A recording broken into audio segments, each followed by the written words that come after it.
us to get live. So, okay. And we should be live there. And let me get back here and get us off record pause. Whoops. Hey, I love that music. Let's turn it down. Okay, and let me kill this.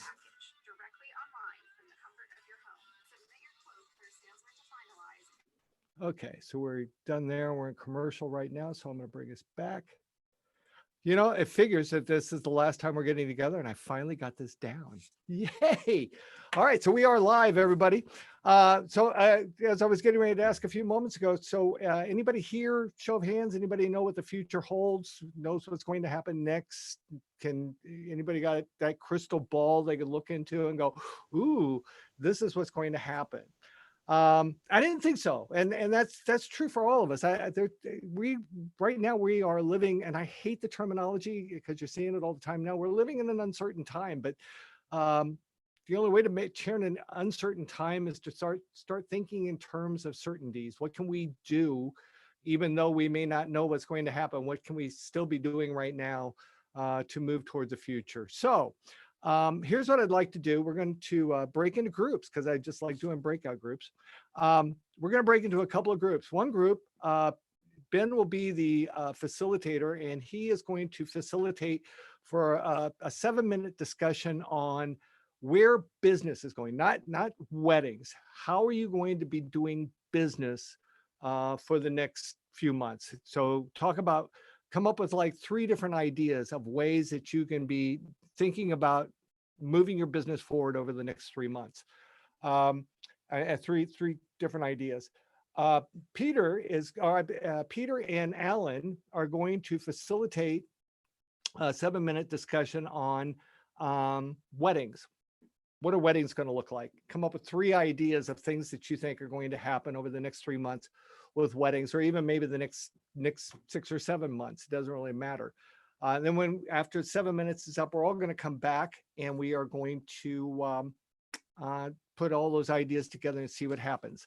So, as everybody understand the assignment here, we all good? Anybody doesn't understand? Okay, cool. So this is going to take me just a moment, so bear with me if you would, to break everybody into those groups. And I hope I get this right by assigning you. So here's what I'm going to do. And I'm just doing this randomly. So don't anybody go anywhere. And I may come back and, all right, so there's one group. Let's do the next group. The next group would be,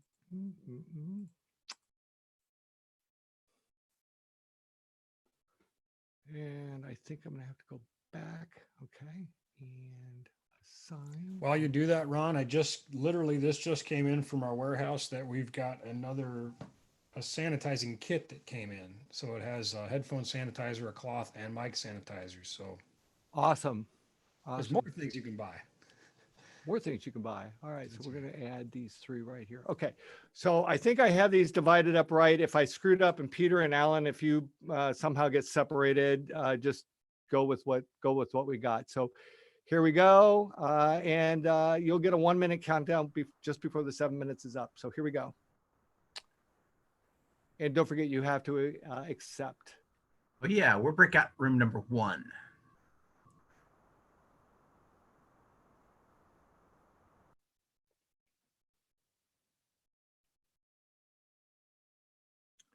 And if you didn't get a group, you'll stay behind with me. Julie, you'll have to accept your room. Maybe Julie didn't get a room. Okay. Okay. And then I'm going to join a room.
Hello? I can't hear anything. Ah, oh, hmm.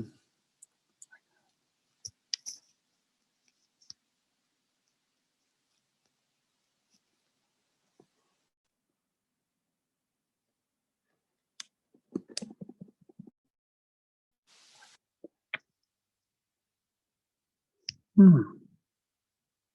How about now? Oh, I yes. was Yes, I can hear something. Sorry, I'm sorry. It was on me. It was on me. I was muted. So what I was trying to tell you is that everybody's in a breakout groups right now. I'm going to be bringing them back in about a minute. So just hang tight. We'll just chat for a moment. How you doing? I'm doing all very right? well, thanks, Ron. How about yourself? I've Can't been complain. well. I'm now very well. You can't complain at all. Exactly right. Oh, I've good. I've been yes, I've been away for a couple of years because I've had a cancer issue, but I've finally come good. Awesome. Well, let's see. It's about time to bring everybody back anyway. So I'm going to close their rooms and then we will all be back. We broke into two different groups to talk about what business might look like over the next 3 to 7 months and what weddings will look like over the next 3 to 7 months. And they have a Okay. minute to wrap up their conversations and get back to us. So about 45 seconds. Fine. Okay. Well, I think that it will be. I think there'll be social distancing, and I think it'll be different in different parts of the country and world. Some people will be able to get away with more things than other places can, I think, and some places will come back slower than others. And That's you're my in take on it Australia. anyway. Are you in Australia, Robert? I Or am. Okay. I am. Wasn't- Yes. Okay. Wasn't sure if you were in Australia or West- New Zealand. Yeah, no, I'm here in Australia, and we're under a fairly severe lockdown. Like everything stopped. Everything. New Zealand's getting a lot of props for their stuff. So there we go. Now everybody's Yes. Well, everybody's coming wow. back. How clever is that? Isn't that cool? The way everybody just kind of pops back Yes, in. it is. So It is amazing. while you all were in the meeting rooms, Robert Huggins from Australia decided to join us. So there's Robert. So we're representing Hello. from Ireland and representing from Australia. Yeah, look at all the love. Feel the love. Hey, Ron, I That's got to tell it, you, I yes. mean, your Australian is cool and all, but we got the Irishman. And let me tell you, we were down to the last 30 seconds and he's trying to pack that in his Irish brogue in the last 30 seconds. It was the greatest thing I've ever heard. It was like music. And I worked for the Irish tenor Michael Launder, but I tell you what, Martin, that was like music. That was just fantastic. All right, so let's I have do. to stop. It's like it makes me think of Robin Williams' skit when he was doing an Tish brogue. No, Yes. wait, there's more. You get a gopher hole. Is that it? No, 18 fucking times. Maybe we could have Rob and Martin both, just do like a speed rap, and we could do like epic rap battles, just what we Americans do for fun, I guess. I don't know. Sorry, guys. That's all right. So there he is. I was going to say, did Martin come back with all of you? I guess he did. So Martin, I'll tell you what, why don't you share? We're going to talk about both groups. So Martin, why don't you share? What did your group come up with? What do you think is going to happen with business over the next, a couple of ideas of things that you think are going to happen with business over the next 3 to 7 months? And do it as fast as you can. Yeah, as fast as you can. For a We're on start, a time limit. For a start, them 7 minutes absolutely flew in. I only got my 20 cents in literally with 26 seconds left. That's fine. So but what about the entire group and your ideas? You can finish your idea while you're on with us. Well, I was talking about trying to think about ways of interacting with couples going forward. The problems of moving weddings forwards into next year. And deposits, and one of the lads was talking, Mike was saying about he was going to be taking the time to redo his contract and look through it, and I suppose add things in for anything in the future that may happen like this into our own booking contracts. And my little idea that I was halfway through was, at the end of last year, I bought a 360 video camera, to record bits and pieces at weddings and to obviously sell it to me couples as an add-on. But I now see it as a way of solving a problem that they may have if some of their guests can't make it, or if the weddings are much smaller. So bang that 360 camera into the middle of the room. I suppose it helps that I do loads of mad shit during mealtime. It's more of a party at mealtime than it is when I'm actually DJing at my weddings, but record it and obviously sell it to them if they want, so that guests who can't be there can see it.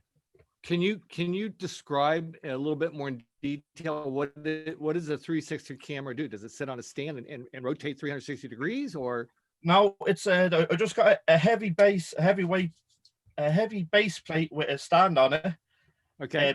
A big battery pack, you know, for the USB battery packs, because it does go through the battery quite quick in the camera. And it's just it's a GoPro 360 camera. It just sits on top of the pole, and there's two cameras either side that records it. Oh, I see. Okay. So it's got like peripheral vision in a sense. So you can literally drag. Okay. See anywhere in the room. That's actually that's a great idea as well. And I love all the hand gestures. Jim, I was watching Jim's going like this. Peter's down here going like this. Yeah. And then then Liz is showing us the way to the exits. I thought they just missed baseball and they were trying to steal third or something, you know. So that's a really cool idea. I like that. That's taking advantage of an opportunity. Yes, if you got people that can't make it and being able to stream them in. Mike, I'm going to come back to you in a moment. Mike Jones, Liz, I want you to talk a little bit more. I don't know why your idea really got me excited about maybe becoming that miniature, not miniature wedding planner, but basically in a way, I mean, on a small scale. Talk some more about what your thoughts are, if you don't mind sharing, I should say. No, that's okay. I don't mind sharing. It's something that, because I also am a wedding planner, so I end up, you know, even if I'm just the DJ, I still do a lot of planning. But sometimes I do a lot more planning, and I've done a few here locally where they were that because it was kind of a destination, but they didn't know anything. So I took them to the courthouse to get the license. I did all the little things. I was truly their butler for the day, their concierge for the day. And I think if you know, we marketed that, or if it could be marketed as if people are saying, I want a wedding, I want to have fun.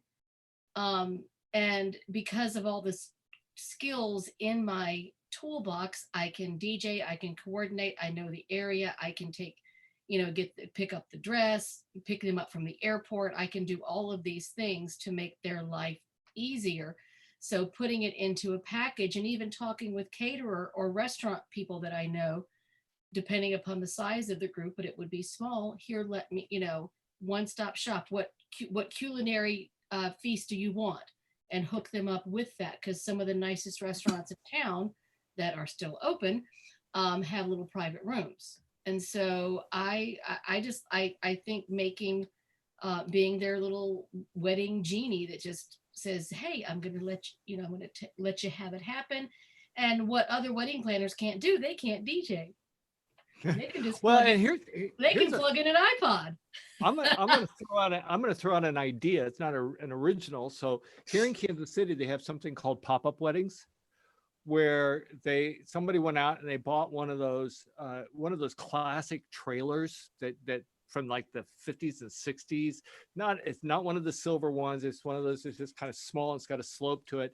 They take this out to wherever, and the bride and groom can get ready in this little room. They have like a canopy they can set up so they can do weddings. I mean, so you could actually, you know, take this a step further and take the wedding to wherever it is they want to go, as long as the weather's good. It's just a possibility, a thought. Mike, I want to talk a little bit more about, what did you find? You were talking about your contract and making adjustments to your contract. Would you elaborate a little bit more on that, please? Yeah, so there is a company called Legal Page, Paige, and obviously I've had my contract for over 15 years and really hadn't made much of the changes. And I probably had 15 sections to the original. Right now I have, with this new contract, it has 32 sections. Obviously she is an attorney and she has different contracts for different vendors like photographers, DJs, Right. planners, and such. So mine's a little bit more in depth. In fact, there's places where they have to electronically initial or physically initial, so they understand the contract a little bit more. It's a two-way street where it protects them and protects me. And also with this, with the COVID-19, and it explains in detail as far as what's going to be returned, what's not going to be returned, and how funds will move forward if something's going to get canceled or something's going to go ahead and get postponed. So it was worth the investment. It would cost thousands of dollars as far as what I needed to have done. But this was, I think, roughly a little over, just a little over $400. So it was a good investment for me. And it was about time for me to go ahead and get those changes done. Okay. Mike Linster, I had to bail when you started talking, so I apologize for that. What can you kind of describe a little bit what you're thinking about in the way of business over the next few months? Oh, you got to unmute yourself here. I got you. Go. There you go. Okay. I just more posed a question. We begin to talk about some of the, the postponements, maybe a couple cancellations. And I posed a question to the group as far as how long out do you let someone postpone? I've already had some calls already from August. I had one from November that just recently postponed until next year, which I was happy to do. It's better than a cancellation, but I just wondered within the group if there was any other thoughts on that. And we, as a group, pretty well, we're all within the same thinking that it's a kind of a people's over profit at this point. And if they are uncomfortable yet, even though their wedding may not be till November, we'll go ahead and move it to until next year for them. I know locally here, there's been a couple problems with some couples that we've had where they had booked their venue already like last year in May, and now this has popped up, and the venue was telling them, well, they had a year to get married and they weren't going to waiver on that. I think maybe a couple of them did then, but that was just kind of a thought, I wanted to get some opinions from the group on that. And Ben, that was your group. Do you want to kind of summarize what you all came up with in there? Well, I think like Michael said, we were largely in agreement. And I saw something really interesting the other day as it pertains to airlines. And they were talking about cash on hand from future bookings for airlines and how important that is to their financial survival. But I think, we can't really compare ourselves to the airlines. We're in kind of a different boat. I might say I'll never fly Delta again, but the truth is I will. You know what I mean?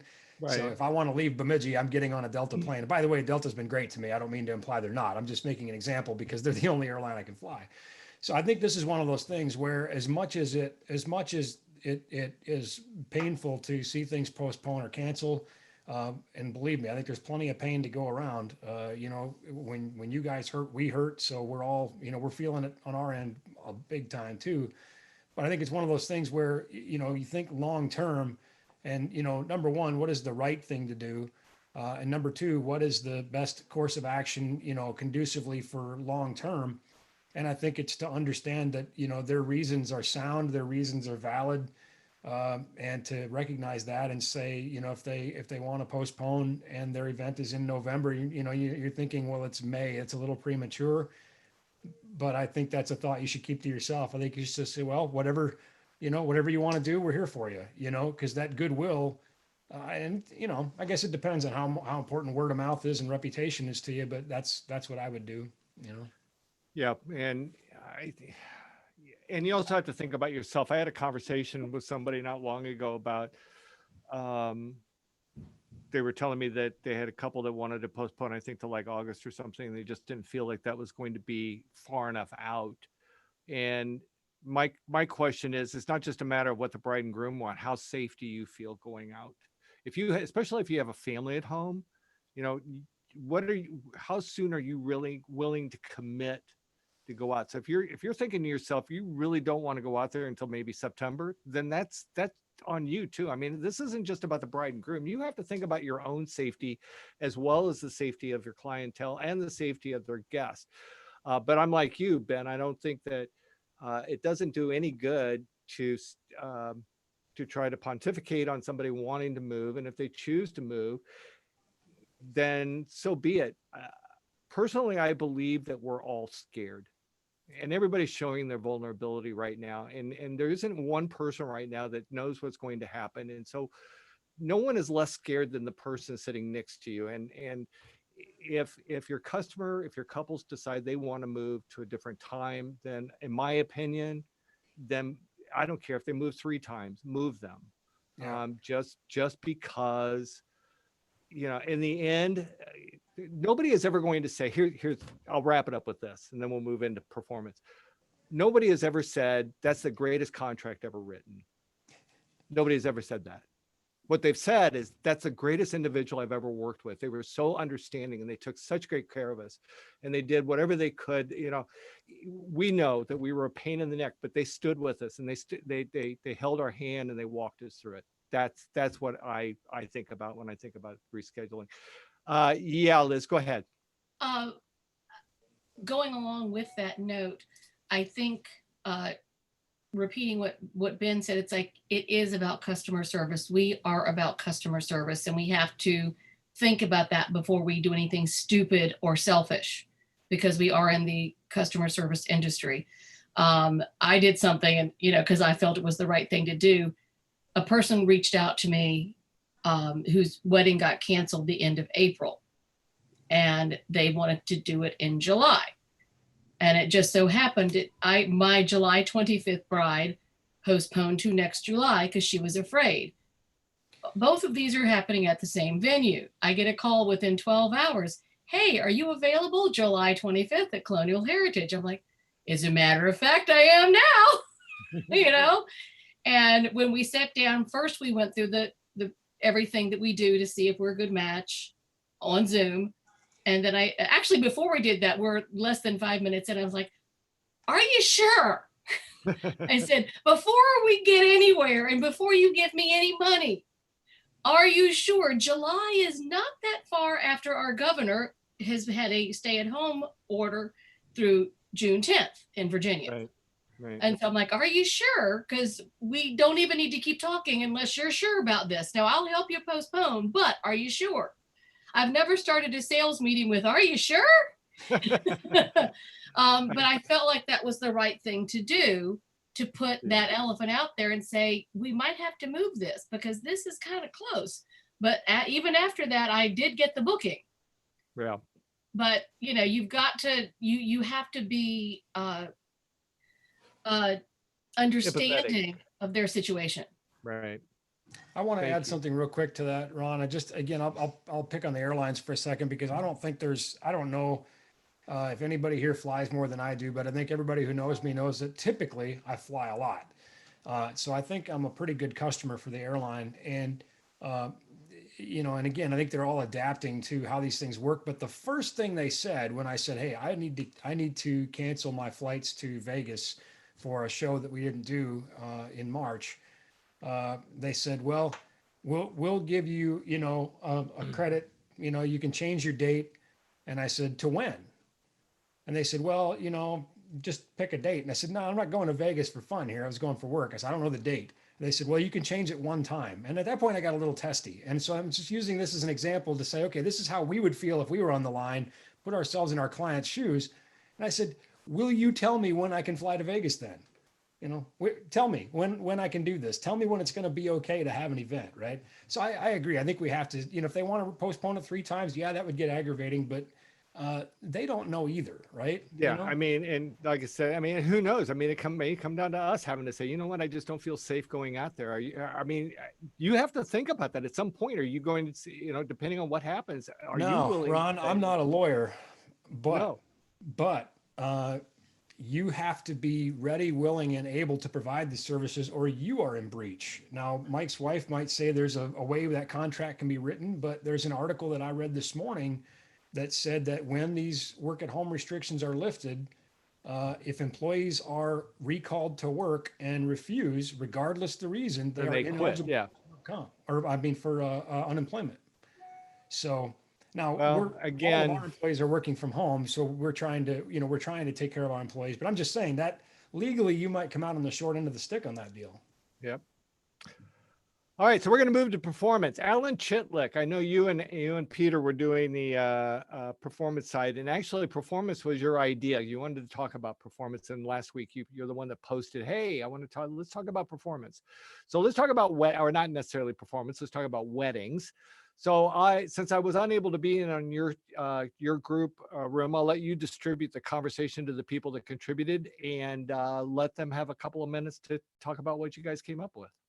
Sure. I think the consensus in our group was that things are going to be coming back, but it will be on a path.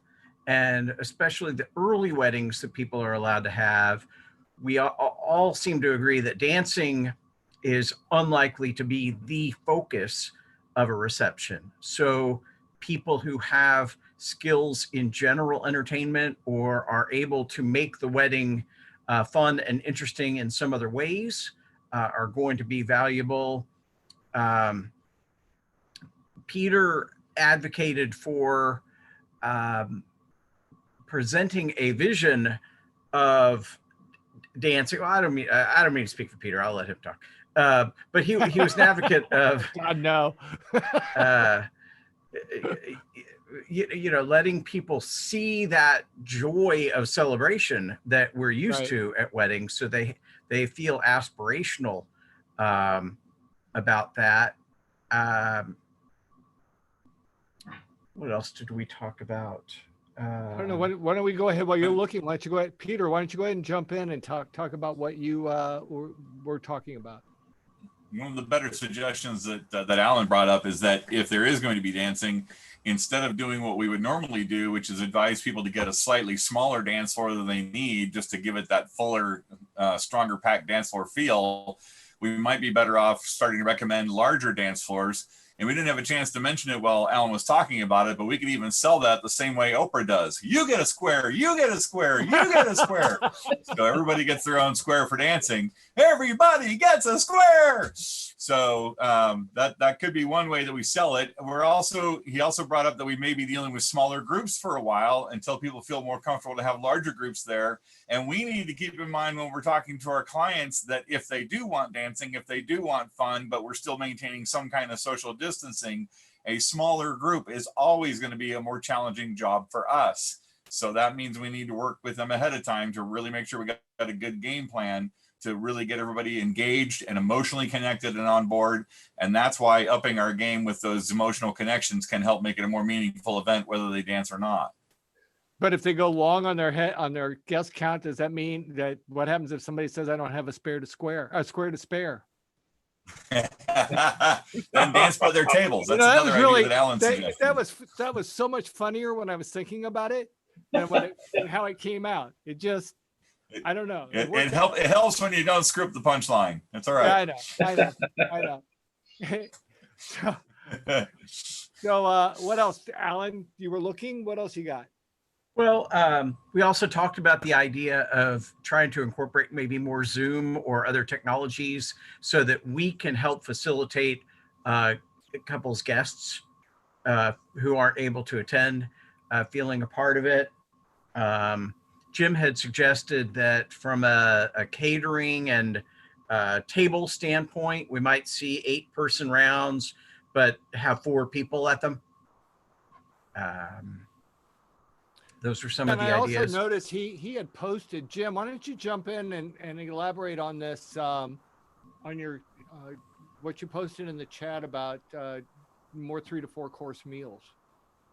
Well, imagine what dinner parties were like. My parents threw dinner parties all the time, and it involved card games or play reading, or, people came over, there was a cocktail hour. And so maybe if there's not going to be dancing, we turn it into more of a dinner party.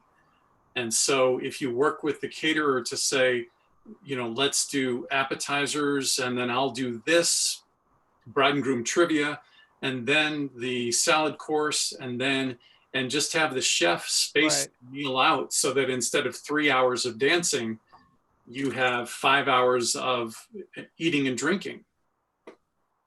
Socializing and game playing, and yeah, I mean, I can see where that would work as well. Alan, before I come back to you, Angie, I know you're a photographer, and I'm not really sure. We haven't seen Julie and Aaron and Rachel. I'm not really sure what segments of the industry they represent, but I know that you're a photographer. What are you thinking about as far as the future of weddings for you as a photographer, and how that might even apply to DJs? Well, I mean, learning how to do the Zoom stuff so the people can like kind of whatever, work with their people that can't come into town, and then creating a really cool photo with social distancing included to show all the guests that did show up. Uh-huh. I mean, I don't know. I'm working on mindset right now, so I don't know Okay. exactly. All right. So crazy. All right, So, back to you, Alan. Then what else you got? We didn't really end up getting to talk about some of these things too much, but I'm also very curious about how grand entrances will work. You know, that idea of two strangers walking in together seems not particularly compatible with social distancing. The idea of 10 people in the wedding party being the greeters and giving big hugs to the couple doesn't seem like that's appropriate any longer. Anniversary dances, I'm a big advocate of honoring the longest married couple, but inviting all the old people to the dance floor and then forming a semicircle, maybe not so much right now. But with 7 minutes, we didn't really get to cover either of those. Well, no, I have a question. Can I ask a question, Ron? no, Mike. Are you kidding me? Of course you can ask a question. It's the journalist coming out of me. This is actually kind of just on what Alan said, but segue over to Angie. As far as photo ops, I mean, we have the bridal party all huddled together. We have the family pictures. How will this play out, in situations like that? well, my favorite thing, I was gonna say my favorite thing to do is random placement shots. I randomly place you in different spots, and they're usually 6 feet apart, so it's gonna be awesome. I'm gonna love it. My I would love to incorporate, people well, within and the I wedding also- party. Your question also brings up the idea, and for Angie also. I mean, normally, when they go out for photos, they go in a limo or they go on a bus. They're Yeah. all in very close proximity to each other. How is that going to work out? I think I don't know. I think a lot of that's going to have to do with at what point do people just say, well, I know this person, and maybe they just have to have faith and confidence. Jim, go for it. I'm Mike sorry, Jones has a question. I was waving at Steve, and Mike had a question. And Mike Jones. There you go. I'm sorry about that. Here's Some of the the thing, though. Wait a minute. Wait. Go ahead, Before go he ahead. does that, nobody is in the same order on everybody's screen, so it doesn't matter where you point. So, okay. So, Mike, go. Some of the ideas as far as placement, as far as people, where obviously the groupings are not going to be together, but going back to some of the thoughts as far as Peter, and I hope he agrees with me, is that it's a focus. It'd be a focus on one person or two people that are together. So the mindset, you're going to have to work that program. And getting back to Zoom, and we've added, or just re-emphasized our 55-inch TVs, as far as bringing in the people that can't make it from different states, but also, if we're not having the grand entrance, they're at their tables, and have that person rise up, or that couple rise up and introduce them from there, if we can't have the big grouping of people. So there's different ways. You just have to think about it. You still can create that excitement. If I've learned anything from from Peter, it doesn't have to be all together. It could be one at a time. Yes, I've learned it. So, but long story short, you just got to use your mind and make it work. That's all. Imagination, be a little creative. Ben, I have a question for you. I've now heard, zooming people in, maybe zooming in guests. What happens in a venue where internet access is limited? Well, it's obviously going to impact the quality of the stream. But is there anything so let me rephrase my question. Is there anything that we can do or that can be done that we can bring ourselves that's going to boost a signal or to provide whatever we need in the way of Wi-Fi in order to be able to stream uninterrupted. Yeah, bring a hotspot. I think that really depends on where you are and where the venue is, though. That's going to be very situational based on geography, But I've seen some of the 5G hotspots are faster than the fiber connection I have in my house. So, but again, there's no hard and fast answer to that. So. Okay, I was just curious if there was a fix. Robert Huggins, what you got, bud?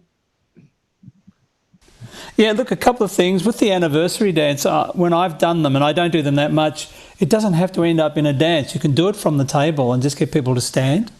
So they just stand, like you nominate the people around and they stand and you acknowledge them. It doesn't have to end up on the dance floor. The other thing is, and I just thought of this while this meeting was on. I never thought of it till this moment, but back in the 40s or the 50s, they used to have a thing called, this won't suit every DJ, let me tell you, but some will be able to lead a hand dance, hand dancing.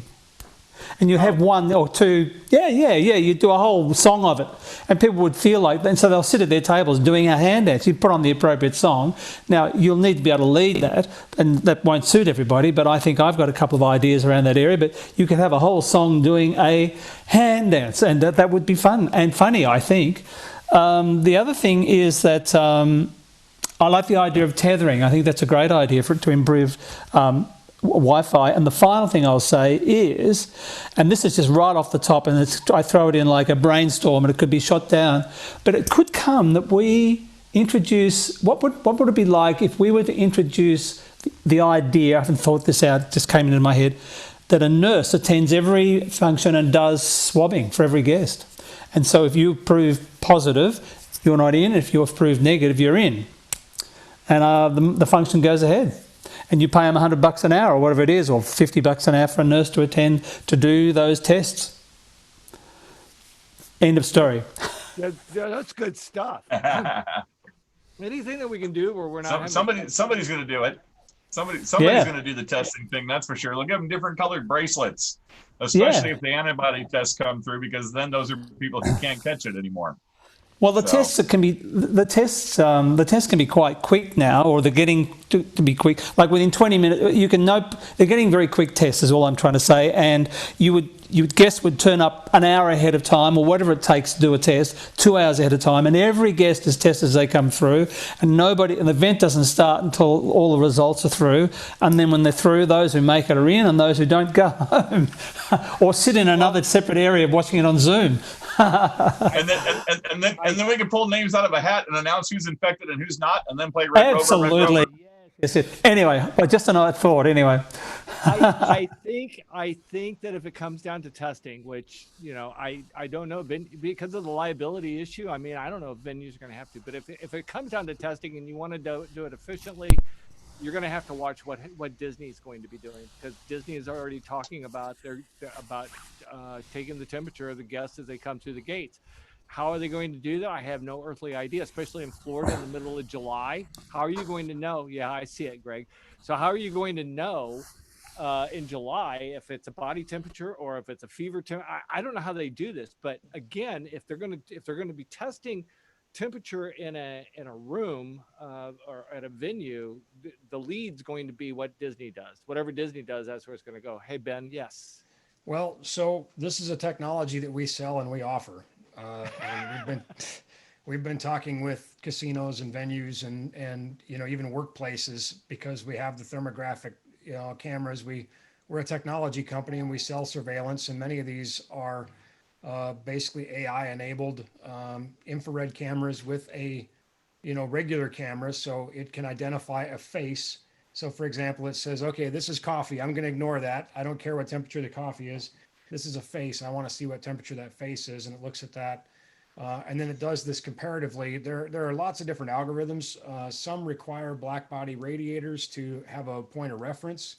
And this is maybe something you guys could begin to offer as part of what you do. You say, well, I'm going to bring this setup with me so people can come into the venue. They're very expensive, the ones that work well. But here's some fun. Let me find some images.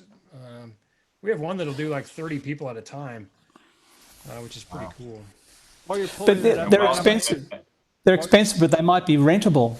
Well, that's what I mean. It's, I mean, and the thing is, like, we talked to a venue today about a system, and well, and maybe a better example is we're talking to a grocery store about a whole new surveillance system for the grocery store, and the entire surveillance system is like $20,000, and one of these cameras is 10,000, and they're like, oh, okay, So, because again, it comes down to what's the cost of not being open, So just for fun, here I'll show you a couple pictures. So here you can see one that's scanning a group, and it's looking for anomalies. So it's looking for somebody that's different temperature than everybody else. And you can see on the right-hand side, it's identifying people that have beat a threshold. And here's another one, where again, you can see that it has identified the coffee he's holding, but it does not care. It only is looking at the face. And noting that face is warmer than these other faces. There's lots of different options. We have options from. So this would work even in an environment like, and I don't want to talk about this in detail, but I mean, with this outdoor temperature, this doesn't have any bearing on what outdoor temperature is at the time? They don't work outdoors because, there's too much variation from sun and wind. But what if a customer comes or somebody comes through the door and they just came in from the heat? Is this going to give a false negative? There's an acclimation period, of a couple minutes, Okay. So you wouldn't want them to come immediately in, having just run a mile hot and flushed, but the thing is that, and this is not a medical device, it's just going to find temperature anomalies, and it does so fairly accurately. But what you do when you find an anomalous situation is you say, okay, you step to the right, and then maybe an additional screen, a close-up scan or something with a handheld scan. We do have handheld models too. Those are a lot cheaper. They're only like $4,500. Chump change, right? I have been hearing word that they're trying to pass some legislation though to maybe preclude the lawsuits that a lot of people are worried about, especially for schools and things of that nature.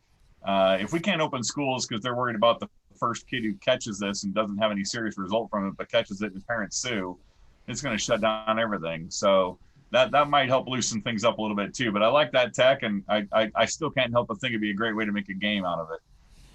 Yeah, who's hottest? Who's the hottest person here tonight? Mike, again, I'm hey, not your a wife lawyer. is hot. Yeah. But, this would be an interesting thing to have your wife comment on, non-officially, of course. But somebody asked about that very thing, Peter, about, well, what if we open a venue, or what if we have a party and somebody gets sick and we get sued? First of all, you can get sued for anything. You can get sued. I mean, and going to court is just another day at the office for a lawyer. So you have to kind of think about in that context, to us, going to court, most of us, is like a very rare situation, hopefully. So it's scary, but to a lawyer, that's just how the world works. You can file a suit. Whether or not it actually gets in a courtroom is very, it's a whole different story. But I'd be really interested from your wife's professional opinion, unofficially, on the liability there, because I think you'd have to prove that you got it there, and you'd have to prove damages. Well, you'd have to prove that they were being negligent in whatever it was they were doing. They're just totally blowing off. It's like somebody, if you don't shovel the snow off up front of your storefront, and somebody falls and breaks a leg, and you had ample time to shovel, then they probably have a case. But if you at least made the attempt and then it turned to ice or whatever, and they fell, then it would change the. And I'm not a lawyer, but I play one on Zoom. So that's a great point, Ron, because I live in the land of ice and snow, and I was talking to one of the insurance guy, president of our insurance company, last year or 2 years ago, and we were talking about that very thing, and he said, "You have almost no case. You live in Minnesota. Did you not know the parking lot was slippery?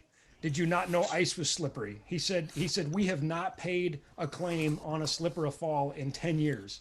He said, right. Did you not know it was slippery? Of course you did, You'd almost have to push them. Yeah, absolutely. Did you not know you might catch COVID? That's another thing. If I can jump back for a sec, Ron, to something Mike was talking about with the grand entrances. Not only can you bring people in one at a time, but oftentimes if you're in a ballroom, you've got 6 to 8 entrances. So you can bring wedding party members in from all parts of the room and provide even more social distancing that way. And it creates more fun because you have no idea which door they're coming from next. Well, that would, yeah, that's actually really clever. I like that a lot. Alan, I feel bad because I kind of cut you short. Was there anything else that you wanted to add? Greg Louder did too, Ron. Greg had something to say too. Oh, okay. Greg, you And go. Greg speaks for me. All right, then I'll come back down. Greg, wait. And wait, before you talk, Mike, two things. One, no Jim Cerrone. I wasn't alive in the 40s and 50s to see the hand jive live. And Liz, yes, it is always about Disney. Greg Louder, it's to you. Well, first, speaking of which, really quick question I've been wondering for weeks and weeks, Ron, and if I don't get a chance to ask it. On May 10th, do you take the sign behind you and turn it upside down? So it says mom. Yeah. Okay, there you go. I'd like to see a picture of that. Ben, maybe this is kind of for you, and maybe it's a future thing or a post or something you guys can do on one of your interview shows or something. But I don't necessarily see as all the wedding DJs being like lead technology person to Zoom calls. We're busy enough as it is a lot of times, just like we don't video record them. So we then become the facilitator, or just like we would have a pre-wired cord for our videographers to plug it into for that. So the question comes, what can we do best to help facilitate what we do? Like, for example, what came to my head was we had a camera like your 361 Martin or some sort of video one that maybe like some of the streaming guys have been doing, where it's over our shoulder, where it's pre-wired, it's our thing. We give them a good audio input or output, I guess it would be, so that, people that zoom in from around the country get a chance to hear us, and we look best. And so does everything else that we do. So maybe multiple views. So we're dialing in from a couple of places. You don't necessarily have to give me an answer off the top of your head. Maybe it's something you've thought about, but maybe something we can do like that, where we're the team player, but it also, makes us look good, and the wedding look good too. Are you talking about a video switcher, Greg? So that you Well, not really. I don't know what the answer is. Ben's the technology, but just think there's a Zoom call. Let's say it's like this, and there's a wedding, and I'm doing the wedding. And instead of you looking at my face, which is irrelevant to the wedding, you got a shot over my shoulder of me DJing. You've got a shot maybe in front of me. Maybe it's multiple calls into the same Zoom. So so I have a couple thoughts on this actually, Okay. Greg, and I am kind of shooting from the hip, but I think this makes a lot of sense. The two thoughts I have are, one, this is perhaps something you could offer as a service, as an upsell. And the number of cameras, just like everything else in DJing and what we do, there's an artistic element to this. So you may have a single camera shot that's, wide shot of the room, and that's all you get. Somebody else might offer a camera crew and a multi-camera shot. Just again, like there's a lot of variation in what DJs offer. But two, like you talk about the team player. So if it's not something that you're comfortable offering, or not something that, just whatever you want to be a team player. Absolutely. This is a topic that's been covered a few times by me as I spoke a few years ago at the Wedding MBA to a group of videographers.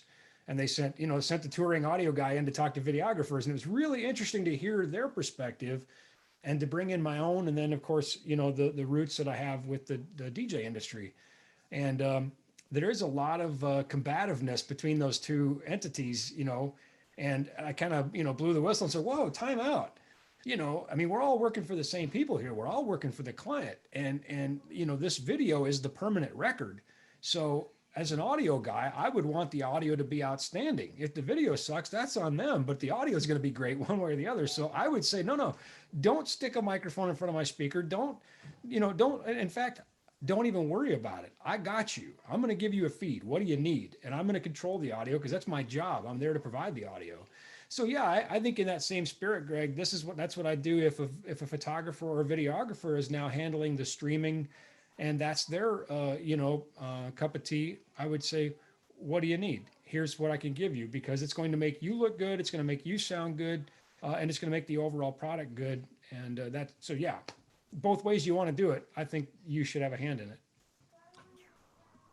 All right. Well, I hate doing this, but we need to find a way to put a bow on this. Alan, did you have anything left that you wanted to talk about? I'll get to you. Hang on, Peter.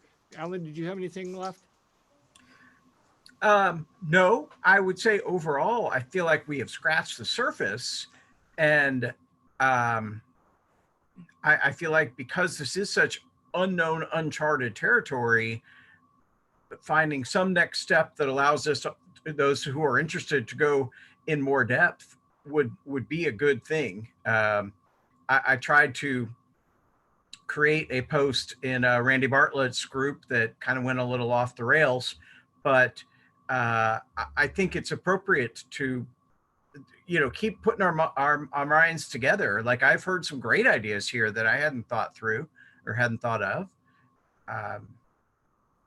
Yeah, I think there's always room for just to be open-minded and to be a little bit more creative in thought. Peter, what did you have, buddy?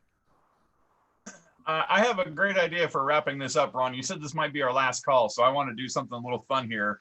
And Angie inspired the idea with something she posted in the chat about how to create a great photo. So since everybody looks different on everybody else's screen, I'm going to take a screenshot of everybody, and I want you all to point at Ron. So I'm going to tell you where to point. Liz, point directly to your right. Angie, point to your right at a 45-degree angle. Liz, to your right. There you go. Now your hands off the screen, Liz. 45-degree angle, Angie. So you're going to be going like this, like that with yours. No, 45-degree angle up to your right. There you go. Got it. Alan, 30-degree angle pointing up. Greg, straight up. Ben, point straight up. Jim, left hand, point with a 45-degree angle to your left. Martin, point at a 30-degree angle up to your left. Aaron, point at a 30-degree angle up to your left. If you're mirrored, you're going to need to switch hands. There you go. Very good. Rob, point to your left, directly to your left. Put it up next to your head because you're very tight shot there. Jay, point to your left. Jay, point to your left. To your left. There you go. Mike, left at 30 degrees. Jay, give it a little bit of a elevation on yours, just a little bit, point up a little bit because Ron's up. There you go, right there, right there. Perfect. Everybody's pointing in the right direction. Everybody's pointing at Ron, and we're all going to wonder how in the world we did this. And let's see, I got to make sure I'm pointing the right way. There he is. Now, how do I take the picture? Here we go. Ready, set, go. There we go. Good. Now I got to picture everybody pointing at Ron except Liz, who's pointing directly up now for some reason. You don't follow directions very well, Liz. She wasn't using her index finger, Peter. And I'm for the people on YouTube that are watching, what Liz is trying to tell the world is that her company is #1. At least she's consistent. Twice. Oh So, my God. Does anybody? Thank you, Peter. I can't wait to see that photo. Anybody have any closing thoughts before we move on? I want to give you all have been so great and listen to me and to Ben and to Peter. Anybody got anything they want to? Any closing thoughts they'd like to add to our conversation? Yeah, I do. Okay. This isn't goodbye. Call me. Nope. Call me anytime. Message me anytime. Let's keep the dialogue going. If nothing else, this is cathartic. I think there's been some good innovation that's come out of this, and I think sharing of ideas has always made us better as a community. But if nothing else, selfishly for me, it's really good to see you. It's really good to talk to you. So it's cathartic. So this isn't It's goodbye. good to see you too, Ben. I haven't seen you in forever. I know, right? And we You didn't finally even know I get to could see throw a beer, Aaron. did you? Aaron decided to come out from behind her emoticon or whatever that thing is. And Michael, he decided to come out as well. They and it's I think it's so awesome. What time of day is it in Australia right now, Rob? It's 8:15 in the morning. There's Australia out the window as you speak. Oh, so you got up at sunrise to be with us this morning. Yes, exactly. Martin, what time is it in Ireland? You got to turn on your mic, Martin. Here, I'll do it for you, Martin. There you go. 11:15 at night. Wow. God, that's much of a difference. I can't get over it. And for what it's worth, God, I went brain dead. Help me out, Peter, in New Zealand. New Zealand. Nick Logan. Nick Nick Logan. Logan, He's not thank here. you. God, I don't know why it just his name just totally. As far as I know, he's back to work. New Zealand's been getting a lot of a pub lately for having really done whatever it is they needed to do to get people back out on the streets again. So good for New Zealand and good for Nick. I'm glad that he's back doing whatever he is that he does. I didn't realize he had a daytime job as well as DJing as well. And to all of you, thank you so much. As Ben said, I'm a phone call away. If you just want to talk, if you want, there have been times when I've gotten a little blue myself, and I've had to reach out to friends and say, you know, can we just talk for a little while? If you get blue, if you have an idea, if you just are excited about something, if there's just something you want to share, all you have to do is pick up the phone. For those of you that are overseas, to my friends Rob and Robert and Martin, hook me up, give me a message, and we'll do a Zoom call just to have a chat.